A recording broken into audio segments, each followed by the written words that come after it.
certified Outgrow advisor, and I work with Outgrow, which is a revenue growth consulting firm that helps businesses in nearly every industry build a sales culture that is positive and proactive in the way that it outreaches to clients. And so, simply put, we help businesses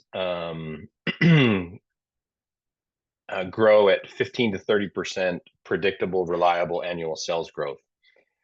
And the company was started by Alex Goldfein, who is a three-time Wall Street Journal best-selling author and one of the leading voices in modern sales growth strategies. And if you want to quickly understand the heart of what we do, two of his books deserve a spot at the top of your reading list, which would be Pick Up the Phone and Sell and Outgrow. And over the last 20 years, Alex has developed a system grounded in positive psychology and backed by, at this point, over 100 million data points, data that shows exactly what specific actions lead to measurable and repeatable results. And through a network of advisors like myself, Outgrow works with companies across the country to put these tools into place. And Outgrow specifically is not just about adding revenue, it's about bringing accountability to sales teams, giving them a clear roadmap for success, and building confidence in their ability to grow. And I want to be clear, this isn't meant to be a 15-minute pitch on Outgrow or a sales presentation, but just kind of want to explain a little bit about what we do, because most of the training that we provide in implementing this process focuses on mindset work. We actually talk that about 2/3 of what we do is actually mindset training and the principles from Outgrow that any business owner, leader, or salesperson can apply, even if you never worked with us directly. And so, because at the heart of Outgrow is something bigger than just a sales process, it's based on that positive psychology. And it's about creating a culture where proactive selling is the norm, not the exception. And when you make that culture shift, growth becomes not just possible, but it's inevitable. So we want to focus today a little bit on some of those mindset shifts that, regardless of your industry or your role, should help you in being able to be more proactive and positive in the things that you're seeking to accomplish. And one of the things we recognize is no matter the industry or no matter our role, all of us are involved in sales of some way. And one of the biggest things for us, it's important for us to recognize, is that in the sales world, you cannot outsell your mindset. And one of the most powerful and limiting emotions we all deal with is fear. And fear shows up differently for everyone. For some, it's the fear of rejection. For others, it might be the fear of seeming desperate. Sometimes it's the fear of bothering someone or making them uncomfortable. But here's the subtle part. Fear doesn't always shout. It tends to whisper. And it shows up as procrastination. Maybe I'll make those calls after I get caught up on an email. Or perfectionism. I just need to tweak my pitch a little bit more before I reach out. And over time, those little delays add up to missed opportunities. That's why in the Outgrow world, excuse me, we focus specifically on actions rather than just results. We realize we don't need to be perfect. We just need to be taking actions. Because when we consistently take those actions, we can better predict the results that are going to happen. And so we have a simple phrase for it, and we use it as swinging the bat. Because we know that more consistently that we swing the bat, the more likely we are to get a hit. And specifically, thanks to the 20 years of data that we've got, these 100 million data points, we actually know some of the success rates of what these actions are. Let's take, for example, something that we probably all encounter in our week, and that's calling someone and end up leaving a voicemail. So one of the things that's interesting is the actual statistical return rate on a voicemail tends to be about 22% of the time we're going to get a call back. But if we make a small, simple action, if we follow up that voicemail with a simple text, something as simple as, hey, I just left you a voicemail, hoping we can connect later, the return rate jumps to 66%. That's 3 times the result without tripling your effort. And in fact, it adds less than 10 seconds of work to the work you're already doing. It isn't magic, and it is simply knowing which small, consistent actions can create disproportionately better results, and then doing them over and over again. And that's the point, that when we focus on the right actions instead of obsessing over the outcomes, we can significantly improve our success without dramatically increasing our workload. So another critical mindset for us to take into account is that resiliency is necessary in the sales role that we all have. Sales is a rejection profession. And quite honestly, one of the most failing professions in the world. Rejection is a constant companion. That's why we love the swing the bat analogy, because it perfectly captures what it means to keep showing up even when most attempts don't connect. Let's think about baseball for just a moment.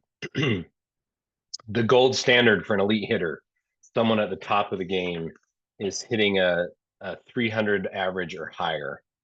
That means even the very best baseball players fail 70% of the time. To give you even more perspective, the last time a professional baseball player broke the 400 mark in a single season was 1941. And in that year, Ted Williams hit 406. That was over 80 years ago. That even then, the greatest hitter since that time was only successful 4 out of 10 times. And we put that into context from the sales world, is in fact, our failure rate tends to be even higher than that. A 10 to 20% success rate in business to business sales is among the very best in the industry. It's not a sign that we're bad at what we do. It's simply part of the game. And here's where the mindset shift comes into play. If we focus solely on the results, the fear of failure will grow. But if we focus on our actions, our fear shrinks. And so one of the most powerful ways for us to do that is by tracking your swings and tracking the number of proactive actions that you take and the results that they produce. So for example, in work that we do with business consultants and coaches, we know that in a specific type of business coaching field, it typically takes 15 proactive calls for a coach to book a presentation. We also know that a coach will secure a new client every 2 to 3 presentations that they make. So here's the magic in knowing your numbers. If you know you need 15 calls for a presentation, you need 2 to 3 presentations for a client, then every no isn't a setback. It's simply part of the math that gets you to a yes. When was the last time you hung up the phone after a rejection and recognized you were one step closer to closing the next deal? Or did you focus on not getting the result that you were hoping for when you picked up the phone? That's why it becomes critical to track your results so you know exactly what your own batting average looks like. This is one of the key things Outgrow provides for our clients, is a simple, effective way to measure both the actions you're taking and the results they produce so that you can work with clarity and with confidence. Instead of being discouraged by rejection, you see it as progress. You can focus on completing the swings, knowing that the hits will come as long as you keep stepping up to the plate. And so we're going to use a little bit of Outgrow terminology as we talk about some of the batting averages that we know in the way that they can help us to be able to better perform. And so one of the ways in which we engage contacts that we work with on the phone is we refer to it in the Outgrow world as a "did you know" question. This is where we might introduce something to a new customer. In the breakout room that we had, we talked, about what our colleagues were doing. It may be, we're doing some research into this specific medical field, or I am, involved in video projects that are bringing attention to these type of things. That as we consistently ask those questions to other clients that we're doing. So for example, did you know that we now offer this service? Or did you know that we can handle X for you? Our data shows that when we ask those "did you know" questions, 20% of the time the customer will add a line item to their order or will show interest in the project that we're talking about. And so it helps us to know the type of questions that we're asking consistently to be able to get those results. I'll share a real life example. Recently, I was at a lunch meeting with a business owner. We were talking about how the process works, how Outgrow works, and how it might integrate with their business. And as we were talking about this over lunch, our server came up to us and asked us if we were interested in dessert. And I don't know about you, but I've never really been asked for dessert at lunchtime. And so we were in the middle of this conversation about how to better improve sales processes in different businesses. Fortunately, the restaurant was a little bit slow. We asked her a few questions about it, and she tells me that she asks that question every single time, whether they are at lunch or whether at dinner. And at lunch, very few people actually say yes to lunch to dessert added to their meal. But at dinner time, one out of every two guests says, yes, I'd like to look at the dessert menu and I'd like to add dessert. So for the dinner menu, that's a 500% batting average on a single question, simply because she asks it consistently. In sales terms, your dessert question might not get ahead every time, but when you know the context and timing where it works best, it can dramatically increase your results. So this business has adjusted the culture to ensure that it's normal for servers to ask dessert both at lunch and at dinner, and creates an opportunity where the employee feels comfortable swinging the bat because they know not every swing needs to connect for impressive results. Another question that we might ask when we're engaging context that we have is what was called a reverse did you know question. And this flips the script a little bit. Rather than us volunteering something that we might do, we engage them in a way of instead of introducing something new, we're checking for awareness. We're opening the door to a conversation they may not even realize they could have with you.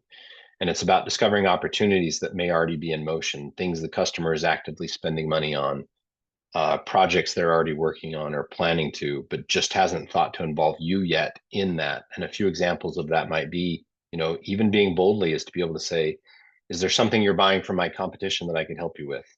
Are there any upcoming projects you're working on that I could support you on? Is there a product or service you've been meaning to source but haven't gotten around to it yet? And here's the magic of this reverse did you know question. It's a permission-based selling that feels natural. You're not forcing a pitch. You're giving them an easy opportunity to actually say yes, and the numbers back it up.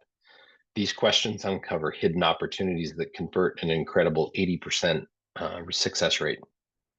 That means 8 out of 10 times that you engage somebody with this and ask them if there's something you can work on, they're going to give you a suggestion or something that you can take away, whether that be a new business opportunity, whether it be something you're already providing, but it gives you insight into the ways in which you can help satisfy the needs that this customer has. And because your customer is already doing business in that area, they just never thought to ask you. Sometimes they didn't realize you could help. Sometimes you assumed you only could handle certain things, and sometimes they just didn't think about it until you brought it up. And so another area where if we're consistently asking the right type of questions is asking for referrals.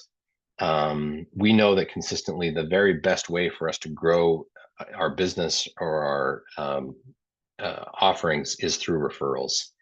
And it's one of the simplest, most overlooked actions in sales, and yet it consistently produces some of the best results. And when we ask a current customer for a referral, statistically 66% of the time, they will suggest someone that we can work with. That's 2 out of every 3 people giving you a direct lead, and often one that comes with built-in trust because it's coming from a recommendation.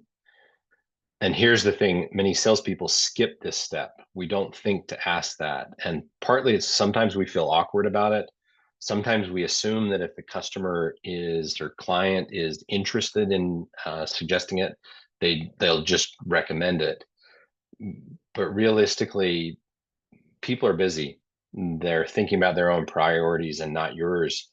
But when you make the ask, you're giving them permission to think about it. Think about who in their world might benefit from what you offer. And it's not about being pushy, it's about opening the door. Something as simple as who else do you know who might benefit from what we discussed can lead to opportunities you never would have uncovered otherwise. And when you make this a consistent habit, it becomes one of the easiest ways to add high quality prospects to your pipeline. The last for us to talk about is pivoting.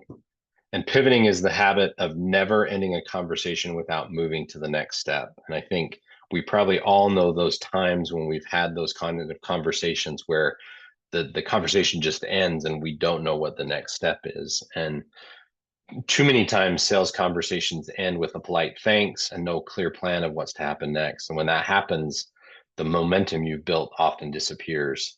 And here are two main pivots that we can really focus on that we've got the data to support what's going to happen. And as we pivot to the sale, which works 25% of the time, and that's one out of every four conversations, but we have to ask, when would you like us to add that to your order? Or when can we discuss the proposal? When is it that we can look at what the funding might look like? That asking very specifically for those actions gives us a great opportunity to be able to move the conversation next. We may be in a conversation where we don't feel the comfort level to be able to do that. And the next easiest thing for us to do is pivot to what the next conversation looks like. And the exceptional thing about that is 75% of the time that we ask for the next conversation, the next appointment, things on those lines, that our person that we're working with is going to move to that next step. And think about the power of that. If you're not pivoting, you could be doing 99% of the work and never take the final 1% that actually moves the deal forward. And a pivot could be very as simple as, when would you like to move ahead, or let's get our next call on the calendar so that we can keep this moving. They're low pressure, high impact questions that make sure the ball really never stops rolling. When you combine pivoting with referrals and high batting average questions like did you know and reverse did you know, you create a consistent, repeatable sales system where the numbers take care of themselves. You turn your sales process into a consistent system, and that's where the magic happens. The numbers take care of themselves because you're always taking care of the actions rather than worrying about just the results that are happening. And knowing these batting averages changes how you approach the day. You can trust that if you ask the right questions, the numbers will take care of themselves. And those are really some ways in which those tools really can help us shift that mindset. I know in my professional career, there's been times that I'm so focused on the results that I get caught up in not making sure that I'm taking the clear actions that need to happen in order to be able to make that happen. And so really kind of just want to wrap it up. Let's bring it all together. Sales focuses so much on what the mindset really is. And we have to recognize that fear is always there, but focusing on consistent, smart actions can shrink its hold on us. It's about building resiliency. It's about understanding that failure is the part of the process, and knowing that when we track our actions and trust the numbers, growth becomes predictable. And we've spent time over the last 20 years helping to document this process and to be able to make sure that that's available. If today's conversation has sparked ideas for you, would love to talk more about it. If you're wondering how these principles could work in your business, one of the things that we provide is a revenue growth workshop where we evaluate your revenue and evaluate how we may be able to do that, and would love to be able to talk further if anyone feels that that may be something that would help them to move their revenue forward in a positive way. And with that, I think be happy to look at some of the questions that we might have and see how we can help the audience. I'm very hopeful that it's been a positive approach on how to help focus your mindset in a way to be more productive.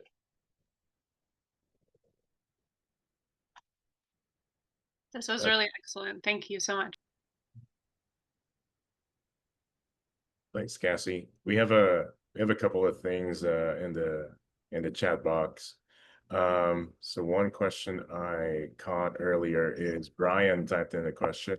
I think he wanted to replay the code that you did share about a no is simply math to something like that that you shared in your earlier slides, to be able to show that again. Yeah. Do you know what was the quote again? I don't remember the full quote, and there wasn't a particular slide. It was probably you just off the cup saying something profound, but it was something like a no is simply math, and then there was some sort of equation or something you stated. But if you don't remember. Oh, I think that may have been specific to the example of where we were at with the coaches that we were talking about, right? That their numbers were 15 calls led to a presentation and 2 to 3 presentations led to a new client. Yeah, that was the context. I don't remember the exact quote though, but I just liked it. Okay. Let me pull that up for you.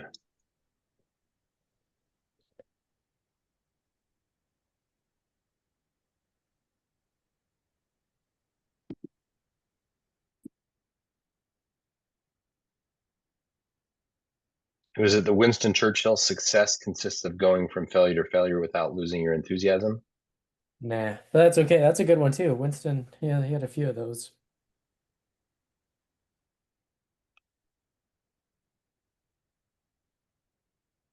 Quote wise, we have whether you think you can or think you can't, you're right from Henry Ford.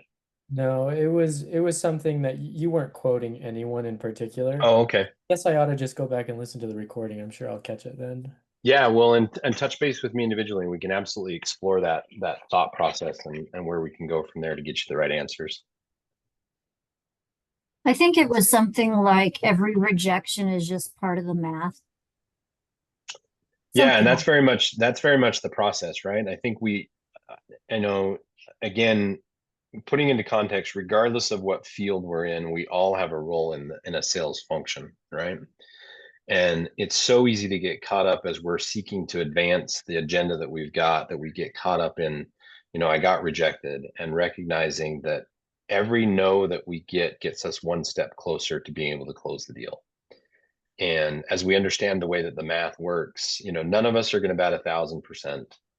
And as we understand that, I might know that I need 19 no's to get a yes, I can better understand that as I hang up the phone from that no, to be able to say, I'm one step closer to my yes. Perfect. Here's another interesting one. Glenn has a question. How do you measure ROI of mindset work?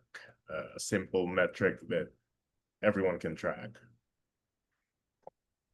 So I think we do ours based on sales generated, through the Outgrow methodology. We actually track our ROI based on, dollars spent in the project, as well as what dollars we capture from that. And so I think depending on, what your field is, one of the things that is really maybe even taking a step back from it, most of the actions that we're talking about taking, if you were to map out and say, for example, I'm going to make 3 proactive phone calls today, and that's the action I'm taking to actually advance. Typically, that's going to take 5 to 10 minutes a day. Typically, we're going to get voicemails a lot of the time. We're going to leave a voicemail, send a text message to encourage people to call us back. So typically, we're only going to be adding 5 to 15 minutes a day to our workload as far as what we're doing to be able to see these results happen. And so then it's a matter of, are we actually adding additional investment, or are we reprioritizing our day? But again, that's one of the things that with the revenue growth workshop would love to, whomever that individual is, to be able to explore that a little bit further and say, hey, this is how we could help you determine what that ROI might look like and how we can help make that happen. One of the things we didn't talk about in this is, one of the things that we find consistently as we work with businesses is many times quotes will go unfollowed up on. So, we might send out a quote to somebody and there's not consistent follow-up through it. So it may be as simple as the actions that are taking to follow up on those quotes can quickly capitalize what the return on the investment of that time is being spent.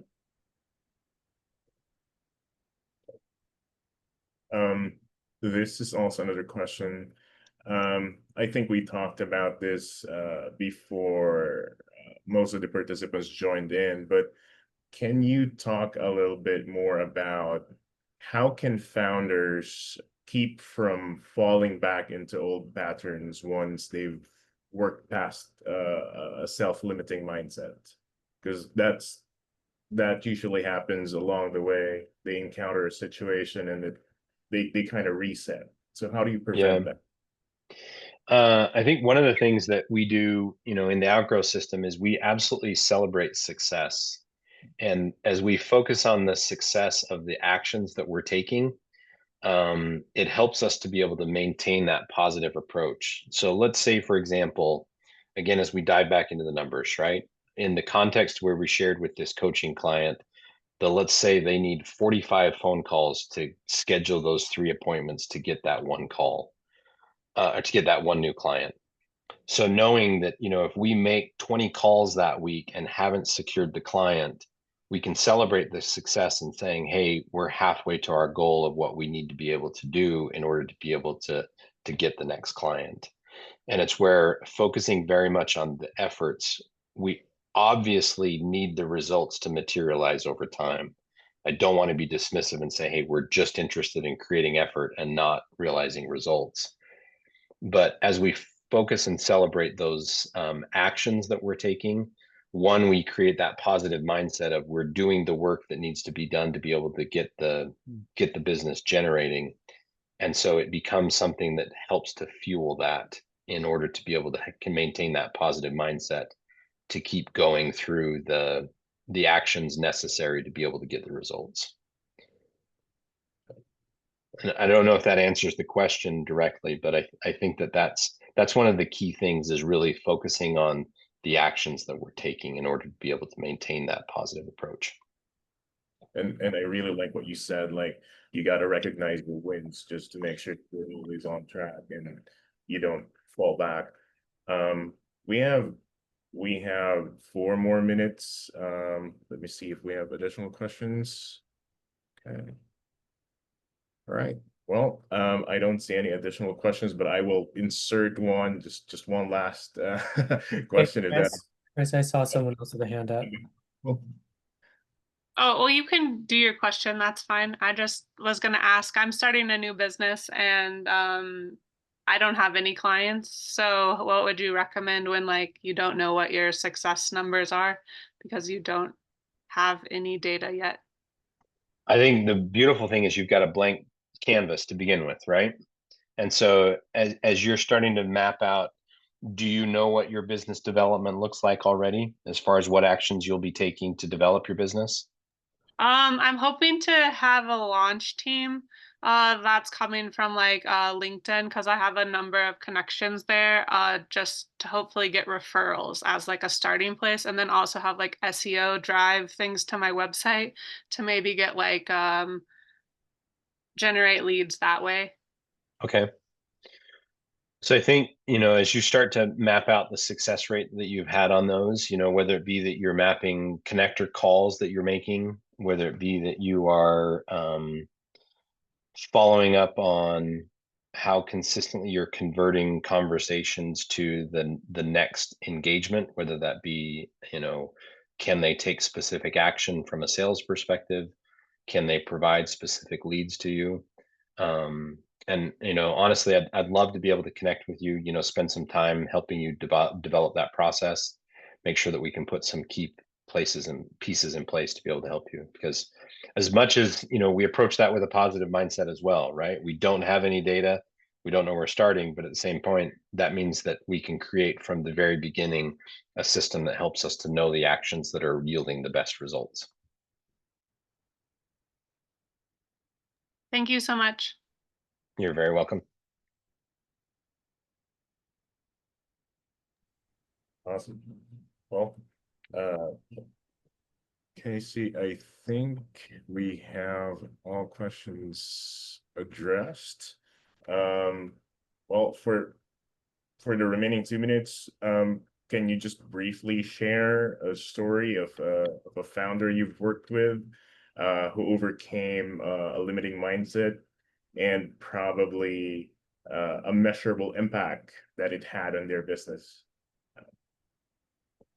Yeah, absolutely. I mean, I think one of the clients that we've most recently worked with, one of the things I love about positive mindset work is, we're approaching it from how does it affect our sales and our bottom line and revenue. And we realize that, as we really embrace a positive mindset, that translates to the rest of our life as well. You don't have a positive mindset at work and then go home and check that positive mindset in. That doesn't maintain that way. And so one of the things that recently we were meeting with a business, and they had been running our program for about 3 months, I met with the business owner, and it was the thing that he pointed out the very most. He said, I love what this has done for our sales organization, but even more so, I love what it's done for our people, because I see the way that consistently talking about having a positive mindset is affecting their lives outside of work. And I see how it's helping them to overcome better challenges in the everyday life, not just while they're at work and handling issues with our customers, but how are they applying those same principles to their own life. And one of the things, we use an acronym within our company that we call COPE, which stands for confidence, optimism, positivity, and enthusiasm. And that's the thing that we really try to make sure that we convey to all the people that we're working with, is those things are they're infectious, actually. They have a magnetizing property to them as we really approach the way that we live our lives and do our business that way. It people gravitate towards that because they can feel the difference that it makes. And so that's maybe the most impactful way I would say it has and impressed me, Chris, is that while it was helping the business accomplish what they were trying to do, the spillover effect that it had into everyone's lives was noticeable by the business owner. And that was the thing that he was actually the most pleased about, that he was able to introduce that into people's lives. Cool. Very cool. Well, Cassie, thank you so much for sharing your insights today. We thank also everybody who participated in today's Midday Connect session. We will be sharing the recording of this along with the contact information, so you can reach out to Casey directly if you'd like to continue the conversation and have a follow-up meeting with him. So we'll see you guys again next week, same time, same link, and thank you for today. Y'all have a good day. Thank you so much.